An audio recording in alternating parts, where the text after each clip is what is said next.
তুফান ছবি রিলিজ হওয়ার পর থেকেই আমাদের সিনেমা হলগুলা কিছুদিন ব্যবসা করছে, কিন্তু তারপর থেকে তুফান যখন নেমে গেল তারপর থেকেই হলগুলার অবস্থা খুবই শোচনীয় পর্যায়ে এসে পৌঁছেছে।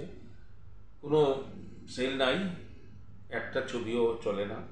যে সমস্ত ছবি, সেটা অনুদানের ছবি হোক আর অনুদানের বাইরেই ছবি হোক, ছবি চলে না, দুই দিনও চলতে পারে না। কিন্তু এতদিন দেশে একটা অস্বাভাবিক পরিস্থিতি ছিল, সেই পরিস্থিতি কাটায় ওঠার পরেও মনে করছিলাম যে যদি একটা ভালো ছবি আসে তাহলে হয়তো সিনেমা হলে দর্শক আবার আসা শুরু হবে। তো সেটা দুই দিক থেকে আমরা চিন্তা করছিলাম। একটা হলো যে দরদ ছবিটা রিলিজ হলে পরে শাকিব খানের, এটা যদি আগের ছবিগুলোর মতো একটা ব্যবসা করে তাহলে হল মালিকরা 2-3 মাসের খরচ পেয়ে যাবেন, এরপরে ঈদের সময় দেখা যাবে। কিন্তু দেখা গেল যে দরদ ছবিটাও মুখ থুবড়ে পড়লো, আসামের ব্যবসা করতে পারলো না, ক্ষতিটা বেশি হয়েছে সিনেমা হল মালিকরা। তারা আশা করছিলেন যে ইয়ে করিয়া এই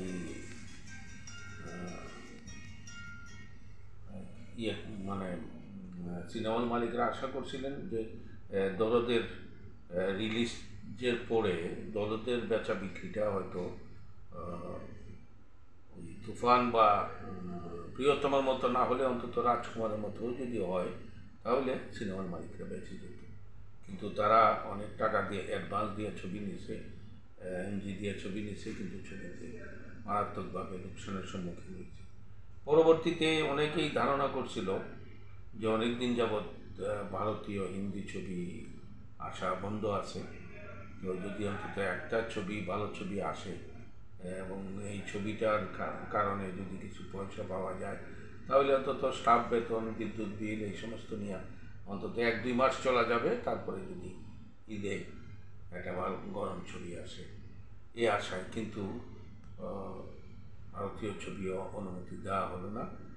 জনাব মুস্তফা সরোয়ার ফারুকী সাহেবের প্রচণ্ড বিরোধিতার কারণে আমরা শুনেছি যে মাননীয় তথ্য উপদেষ্টা অন্তত একটা ছবি চালানো যায় কিনা হলগুলোকে বাঁচানোর জন্য, উনি একটু ইতিবাচক মনোভাব পোষণ করছিলেন, কিন্তু জনাব ফারুকী সরাসরি বিরোধিতা করছেন।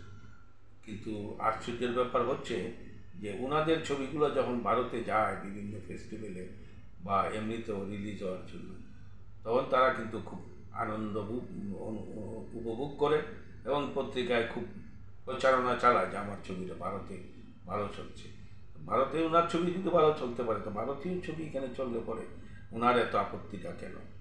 এটাই আমাদের প্রশ্ন।